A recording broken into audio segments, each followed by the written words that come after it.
வணக்கம் நண்பர்களே, நம்ம இன்னைக்கு என்ன பார்க்க போறோம்னா, அண்ணன் அலசி விடுறாப்புல கரண்டியே இல்லாம பாருங்க, டயல்ஸ் வச்சு அலசி விடுறாப்புல. டயல்ஸ் பீஸை வச்சு பாருங்க, அவ்வளோ அழகா வரும் பாருங்க. நாங்கள் என்ன அந்த காலத்தில் கரண்டி வச்சு யூஸ் பண்ணுவோம், நாங்களுமே மேக்ஸிமம் யூஸ் பண்ணுவோம். இது வந்து புதுமை தடத்தான் இருக்குது, நல்லா தான் இருக்குது, நல்ல டிஃப்ரெண்டாக தான் இருக்குது, நல்ல யோசனை விஷயம் இது. இதே மாதிரி நீங்களும் எல்லாரும் அதே மாதிரி பண்ணுங்க. கரண்டி அதிகமாக யூஸ் பண்ணாமல் ஃப்ரீ யூஸ் பண்ணால் அதிக நேரம் மிச்சம், சீக்கிரம் அலசி விட்டுடலாம். இது ரெண்டாவது பார்க்குற வேலையை ஒரு ஆளே பார்த்தலாம். இதை வச்சு இதை பாருங்க, நல்லா பாருங்க.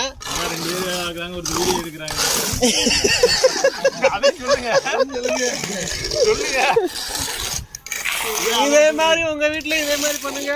நல்லா 2 ஆள் 3 ஆள் பார்க்க வேண்டிய ஒரு ஆள் பார்த்துக்கலாம். நம்ம வீடியோ பிடிச்சதா லைக் பண்ணுங்க, ஷேர் பண்ணுங்க, கமெண்ட் பண்ணுங்க, சப்ஸ்கிரைப் பண்ணுங்க. பாய் அண்ணா, காமிங்கண்ணா அதை அப்படியே சும்மா காமிங்க. டைல்ஸை சும்மா எடுத்து காமி கையில். சரி.